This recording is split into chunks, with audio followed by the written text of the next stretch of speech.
Hi everyone, Paul ISM. Welcome to part 2 of our Tamiya Honda Rc211v build. Before we get going today, make sure you subscribe to the channel. Make sure you click the little bell to get notifications of all our latest videos. Give us a thumbs up, and as always, if you've got any comments, leave them down below, or questions. I'll answer them as I go, and any feedback is greatly received. As always, again, all the products I use in my videos are linked in the description. There's a link to a big long list over on the forum. Everything I use, you see, there'll be a link to it and a description and a price over on the forum, and you can click on over there and have a look and buy it. So if you see anything I'm using, go over there and have a look, and you will more than likely find it. Now, last time we worked on the bodywork and the swing arm and the frame. I was going to work on the bodywork again today. Film that over 2 different sessions. I've done one already and going to work on it today, so we'll combine those to make one video.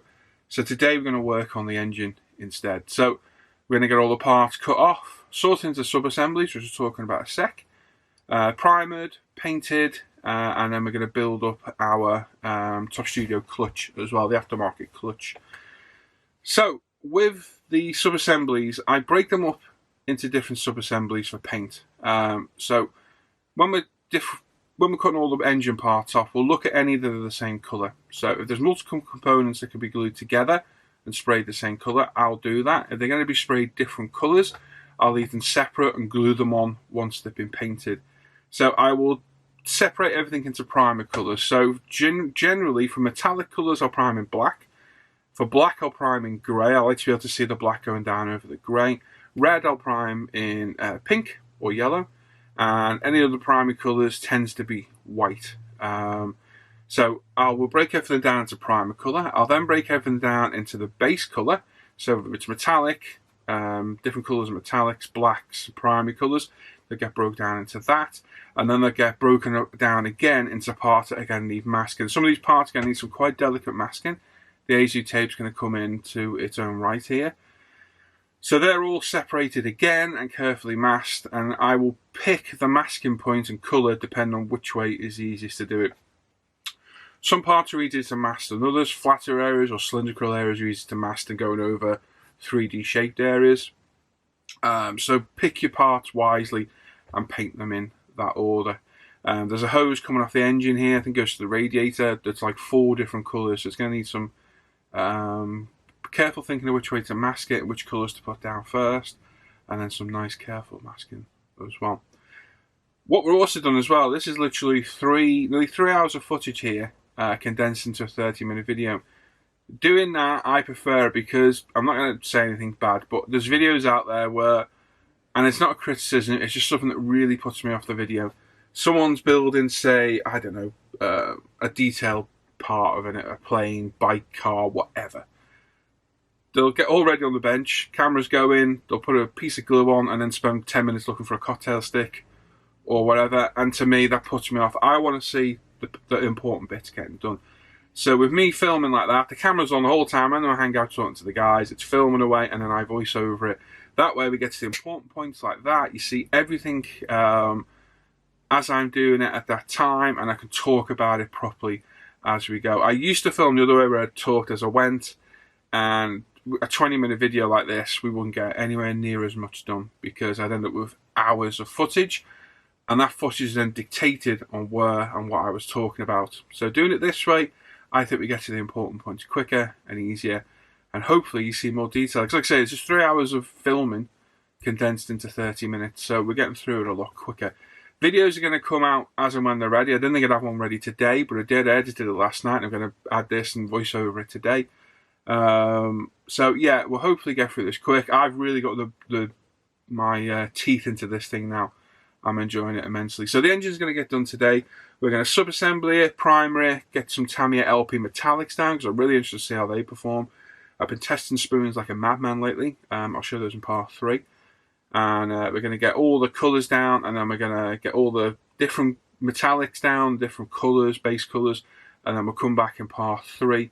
Mask those off and get those detail painted and hopefully get the engine assembled, give it a wash.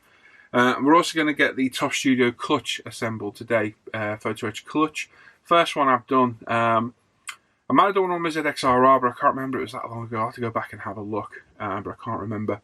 And you'll see the difference between the Top Studio PE clutch to the aftermarket one that comes with the fork set, and the plastic one that comes with the kit, and there is no comparison at all.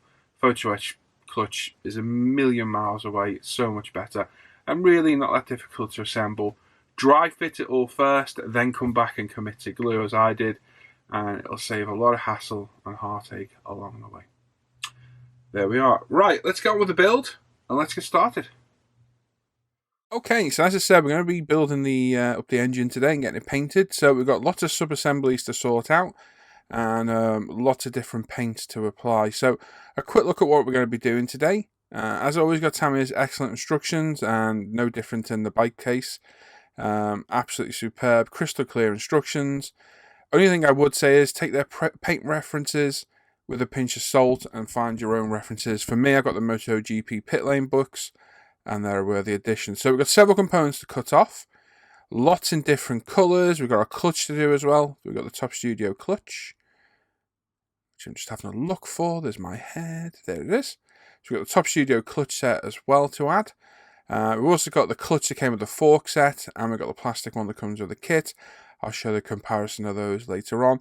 But lots of different components to do. We've got some carbon fibre to attach as well. Loads of small components, different metallic colours. Lots to do. So, start by cutting off some of the parts of the sprue. Again, nice careful removal. Don't cut right up to them. Leave a little bit there and sand it off as you go.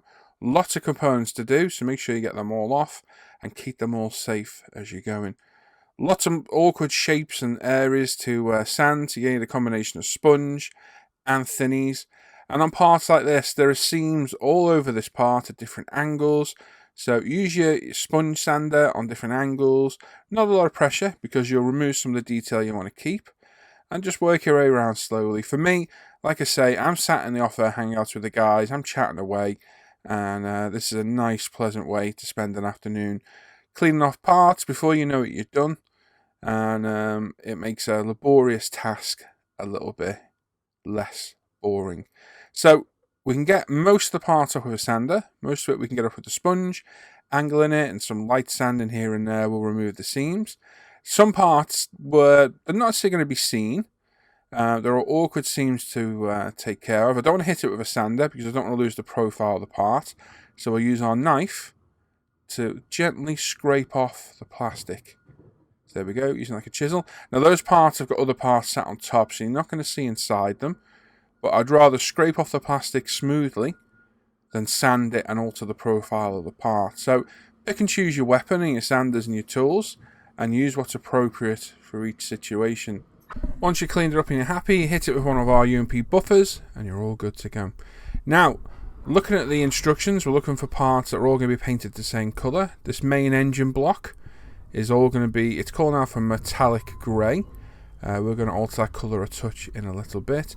Using your references, any parts are going to be glued on, check and double check. Trust me, double check. The amount of times I've had to pull off part glue parts to spin them round and orientate them the right way. Seriously, check and double check. If something doesn't fit, try it again, and just keep making reference to instructions. Once you're happy you're glued in place, we've had a bit of our Tamiya extra thin plastic weld mix to the back faces.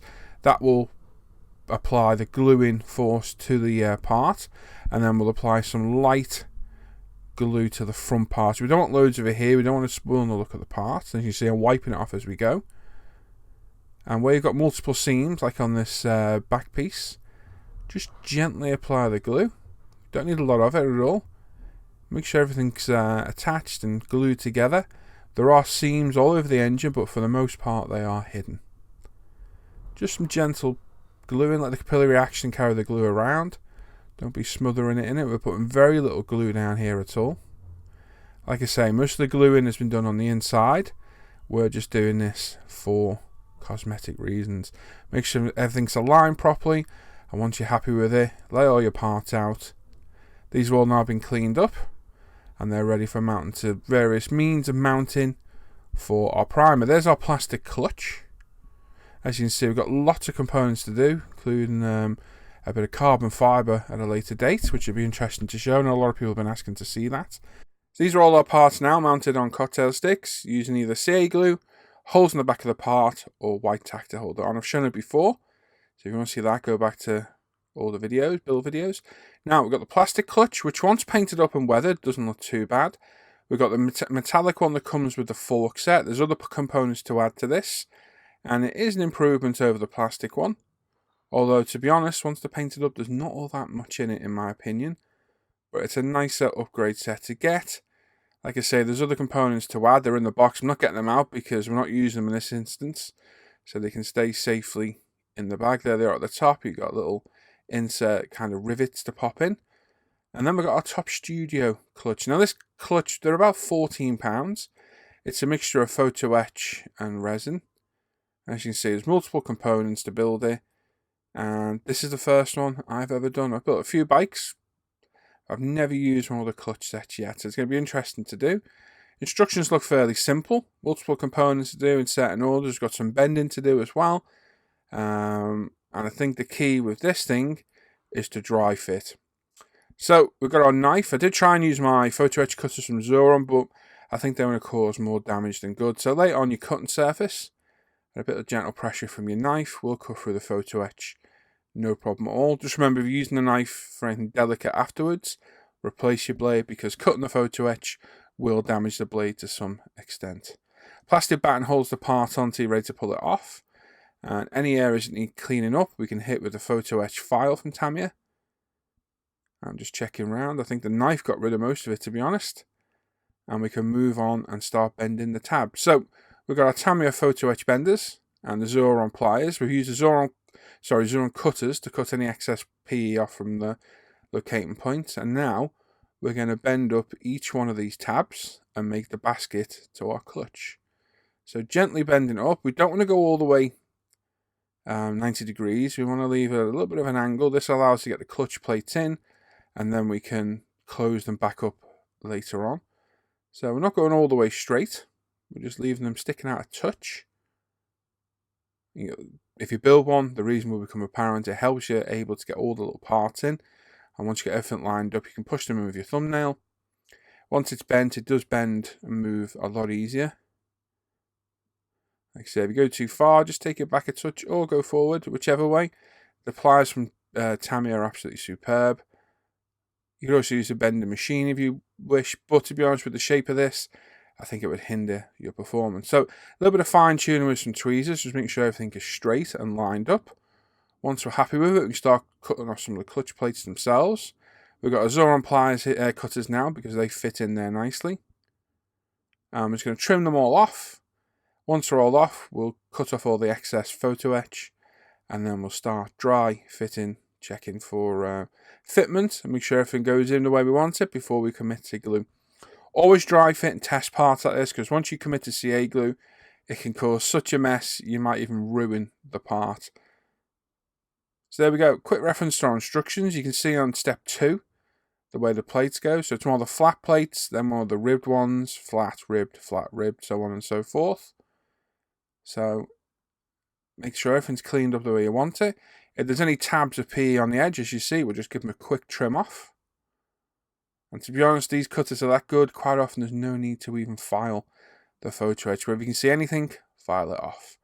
So like I said, we're going to test fit the parts first. So it's a flat plate,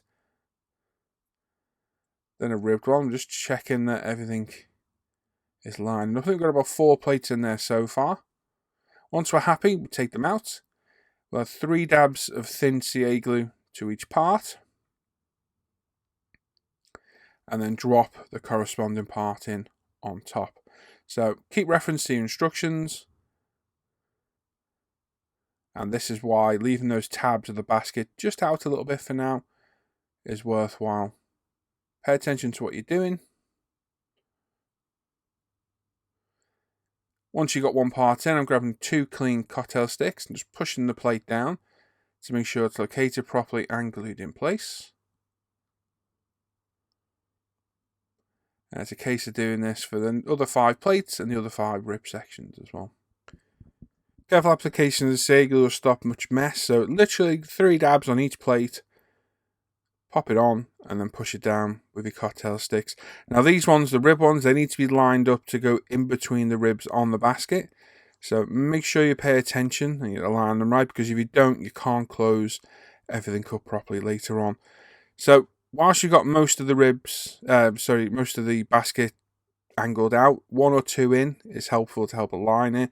You can see it by eye anyway. It's pretty straightforward to do. So again, pushing the parts down with the cocktail sticks, 3 more dabs. I'm going to show a couple more of these, and then we're going to speed on with putting them in. New Optimizer working fantastic. I was supposed to show today and I completely forgot.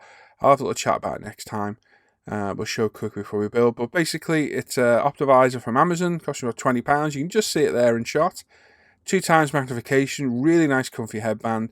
And makes work like this a little bit more bearable to do. There's a link to it in the description. If you go on over, there's a link to Amazon.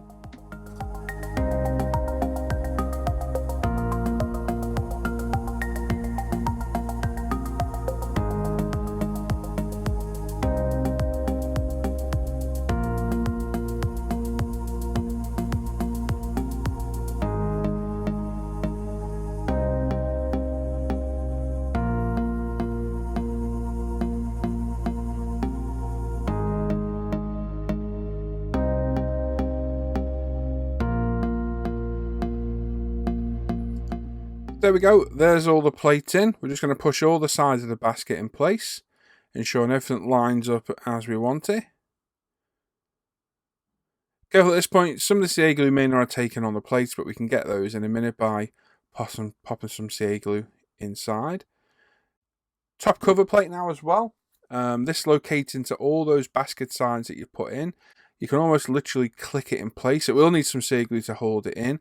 But this is where it's important, taking your time, lining up all these plates and the basket for it to pay off and actually fit. Once we're happy where it is, we'll put a little bit of a clamp on it and we're going to apply some CA glue inside. I'm just going to dab it on the walls inside. Capillary action will carry it around. Hit it with some kicker and that will ensure all the plates and what have you are glued together. Once the CA glue's in, a little light bit of kicker. We'll ensure it all glued together. We also put a dab of thicker CA glue on the top part of that clutch as well to hold all that in place. And then some of the thicker Loctite Precision Pen CA just on this plate to add the other plate on top as well. Make sure it's spread out so it doesn't all come squeezing at the edges. Squoized. Drop it on the table as well. And again, carefully line it up. Make sure all the holes align and it's centered. Otherwise, it'll be make things more difficult later when we apply the resin part. Now, you may get some excess CA glue on here. It's quite easily removed. Get some acetone. You can pick this up from pharmacies, wherever. Or on a pinch, you can use nail polish remover. Although pure acetone works a lot better. Absolutely stinks. Don't get it in your eyes or anywhere because it literally will blind you. Cause your fingers to fall off. It won't really, but it will hurt your eyes. It may blind you actually, I don't know. Rub it over the CA glue where it's got in places and you'll find it will remove all that excess CA glue beautifully. A few dabs of the Loctite around the edge and we're getting this ring in place now. Again, some careful gluing, make sure it all lines up, it's all centered, because again, once you put the resin part in, if it's not centered, it'll get in the way. And again, a quick run around the ring with some acetone. We'll remove all the excess and we're left with a nice, clean, absolutely fantastic looking clutch. A massive improvement over the kit one and even the aftermarket fork one. It really is a nice addition. So now we've got the resin part as well. So we've still got the resin part. It is going to need priming and painting. And then we've got some rivets to put in there and some washers as well. We'll deal with those in part 3. Because by the time I go for all the painting today, it needs to sit and dry. Now, the back piece of this, it was already partly snapped off, so I just allowed it to fall off of its own accord. And as you can see, we've got some excess resin to remove. So it's going to need a gentle sand with a sponge sander around the edge. Really take your time. Resin is a lot softer and easier to work with than you think. It doesn't take a lot of sand. It's very easy to alter the profile. And there's no going back from this. So if you are going to sand, pay particular attention to what you're doing and don't apply too much pressure because you will remove resin a lot quicker than you think. So there we go, dry assembled. The center plate still needs painting and we've got lots of detail to add to it still, but that's the clutch assembled for the most part. As you can see, the plastic clutch and the metal aftermarket clutch that comes with the fork set have nothing in comparison to this on the side at all. And even on the front, the detail is a lot better on the photo etch clutch compared to the other two. It is a massive difference and well worth the time. Now, engine colours, we've got my pit lane books here, which are a fantastic reference. As you can see, the metallic grey from LP Tamiya isn't too far off the colour of the engine block. What we're going to do, though, is probably mix that with some X11, the two colours shown there, to give a slightly lighter tone. What we'll then do is darken up that metallic grey with some gunmetal to give us the tone for the clutch plate to the side. Not the plate, the actual mounting plate. And we use Tamiya LP11 on the clutch plate on the aftermarket clutch as well. So with the likes of the side plate for the clutch, the rocker covers and a few other components, we're going to darken up the metallic grey with gunmetal. I'm not sure which one yet, whether it be the lighter or the dark. We'll go with it by eye when we go in the spray booth. But literally just to darken it a touch, so we've got two opposing colours. They do look dark and light to each other in these reference pictures. So that's what we're going to do. So we've got Tamiya LP61 metallic grey and LP11 silver. We're going to just mix these a touch. Now, I've got no idea what kind of ratios I did because I literally did it by eye. So what I did was poured in 2ml of the metallic grey. Gave it a mix up. We then grabbed our LP11 and we just kept adding drops until by eye it was a slightly lighter colour. We then thinned it with the Tamiya lacquer thinner with retarder. That's 60% thinner. Gave it a mix and just kept going by eye until I was happy with the shade I got. So we just wanted a slightly lighter shade than the metallic grey to match those reference pictures. Obviously, colour is subjective. It's how you interpret it and how your eye sees things different to everybody else. And to me, I do a lot of this by eye until I'm happy. So, some priming UMP black primer. They've been left to dry overnight. I'm just going to apply several light coats. The beauty of this lacquer paint is by the time you've worked your way one side and come back, it's ready again to be hit with paint. So, it may look like I'm hosing the paint down. There's very little paint going on there. I'm misting it over at 18 psi through the 0.2mm apex. The 0.2 is my preferred size for the metallics. I think it gives nicer light coats and allows a little bit more control, especially on parts like this that have got multiple angles, corners and recesses, where applying the paint lighter pays off because it doesn't lose detail or flood it. But you can see how quickly the metallic builds up and it looks absolutely stunning. I'm very happy with this colour straight out the mix, so it's going to stay this colour. It gives that nice metallic grey matte sheen that the reference book was showing us. So a couple of light coats, we'll put it down for a minute and then come back and put a second coat down. A little bit heavier this time, making sure we get all those recesses and angles. As you can see, awesome colour. These lacquer metallics from LP Tamiya are absolutely phenomenal, and I'm very happy to have a range in the Tamiya. Other than the TS sprays, the TS spray metallics are pretty good as well. I've been using those for some time, but decanting them just become a little bit of a chore. You've got to plan ahead with these. These are ready, a little bit of thinner and good to go. And to be honest, I think they give a superior finish. I think the pigment's a little bit finer, and I like the colour range as well. So as you can see now, we're just giving it a good wiggle with the airbrush. Make sure we get all those little recesses and areas that are a little bit more difficult to spray. We give a nice thin coat all round. We've got nice even coverage, and that is a beautiful colour. I am very, very happy with. If you didn't like the sheen on it, you could matte it down with, say, dual coat or even the flat clear from the LP range. But for me, more than happy with that. So we've got light gunmetal LP20. We've mixed a little bit of that with the metallic grey to slightly darken it a touch.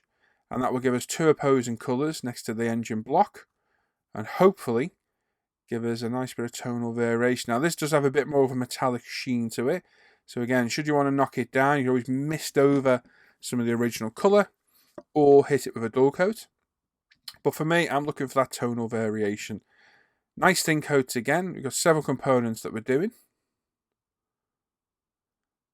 So again, I start to speed up. I often slow down for the camera to show you guys and girls out there what I'm spraying. When I'm spraying on my own, I spray a lot quicker. I've been spraying metallics for years. I never really have a problem with them at all. I've got pretty used to spraying them how I want. Might not be the way everybody does it, but for me, it works perfect. 18 psi again, within about 60%. Just checking I've got the right colour. When you start getting multiple colour cups on the bench, double check that you're putting the right colour in your colour cup. And again, we're giving several light coats. Put it down for a minute, come back, give it another coat until you're happy. You will see that metallic pigment build up as you go. And as soon as you're happy with the pigmentation and the colour you've got, put it to one side. Even if it's just for 5 minutes, have another look. Once you're happy, leave it be. So as you can see, I have a little bit of a check. It's not a massive difference, but there is a tonal difference there.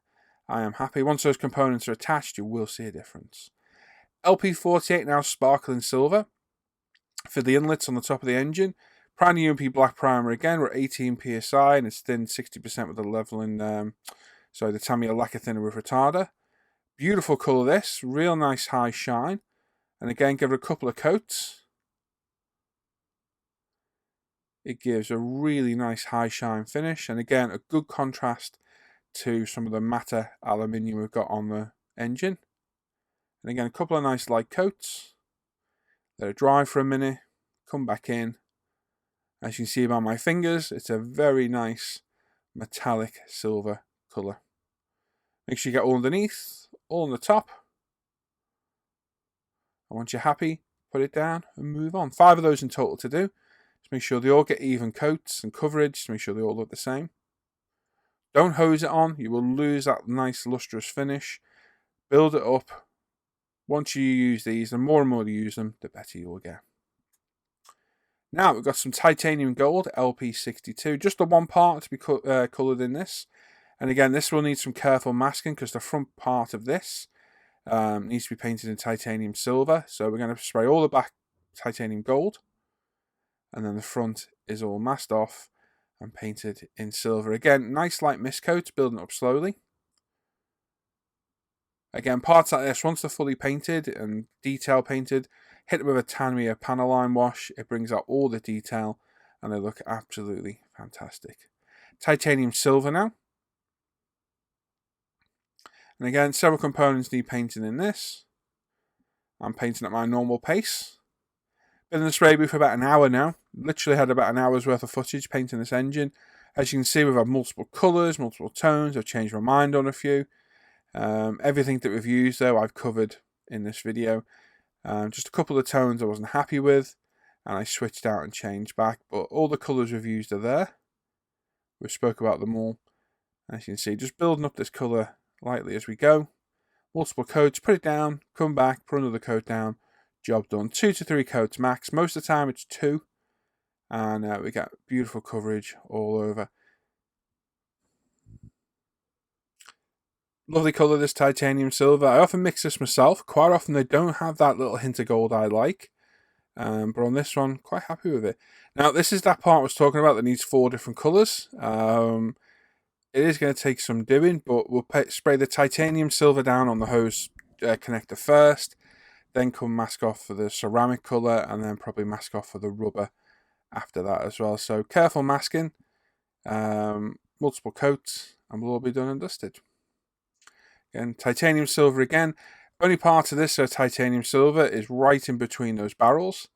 So make sure that's all painted up, and then we come back and mask the colour later. LP5 semi-gloss black now. This part will be actually carbon. We'll put some carbon decal on this later. So I'll show that hopefully in part 3. But for now, we're going to put a nice coat of LP5 down so that any areas that are carboned are painted. And that's it. So there we go. There's all the parts painted. And we're now ready for part 3. Right, there we go. So as you can see, engine's all painted up. Metallics went down. Beautiful. Some very nice colours there. We've used some straight out of the bottle. We've mixed some. I hope I made it clear the way I've done it. I'm very, very particular on metallics. I've got my reference book, which I use to have a good look. Even if there's 2 colours that are the same next to each other, I'll change that tone, even if it's just slightly, to give it a little bit of variation and a little bit more interest. It's just the way I am. I think it looks so much. If you do an engine all one colour, even if it's meant to be all one colour, it can look a little bit monotone. So just add a touch different colour. different light hitting objects gives things different colours and depth and everything. So yeah, I like to just give a little bit of tonal variation as we go. So part 3, hopefully we'll work on some body, or we might carry on with the engine. I don't know, whatever floats my boat today. I think it's going to be body work. I'd quite like to get that to primer if we could. And then we can get the engine detail painted and assembled, and then move on to our frame as well. So the Tamiya LPs, I'm trying to do this whole bike in Tamiya LPs, and so far so good. The LPs are phenomenal, absolutely beautiful paints. I've been mixing up all kinds of blues. If you've been on Facebook, these are all my test paints for the lacquers, and we've got a whole load of different blues. This is all just for the front fender, and it is a fender rather than what you think. MotoGP refers to them as fenders. This is for the fairing on Casey Stoner's bike, and that's the blue we're going for. There was two. There was LP41, LP45. One's too light, one's too dark. So I mixed 5mm of LP41 to 3mm of LP45 and got that absolutely beautiful colour. To my references are pictures I've got, like this one. Hopefully I remember to put it in. It looks close to me. But it is a fender, it's an aerodynamic aid, and it says to stop damage to the front radiator. It's not for mud. There's no mud on MotoGP unless they go off. If they go into mud, they're normally coming back on. So yeah, so happy with the colour. Loads of testing there, loads of metallic colours. We'll have a look through those next time and have a little chat about them. But yeah, they've gone down well. I'm happy with this. So like I say, really got my teeth into this now, really enjoying it. So like I say, I think this video is just to kick up the backside I need to get one of these bikes built. And there we are. So we'll be back for part 3 very soon. I don't think it'll take long at all. Probably over the weekend at some point. And as always, got any comments or anything at all, let me know in the comments down below. I'll answer anything. If it's comments, criticism, whatever, I don't care. I'll ignore you if I don't like it. But yeah, I try to reply to everybody, even if it's just hello. So yeah, as always, everything you've seen me use is linked in the description down below. Any products, paints, whatever, they're all in the description down below. It takes a big long list of stuff. And as always, check out Incessant on the Facebook page and forum, umpretail.com, where you can get a lot of the products I use from. We've also got a sale on at the minute for thinner and cleaner, 30% off till the end of the week. Only while this video is relevant, obviously. Check out my Paul ISM modelling page on Facebook, where all my personal modelling work is shared on all these videos. Check out the Live the Bench page, Off Air Hangout group. And that's it. So I'll catch you all next time. Take care. Hooroo!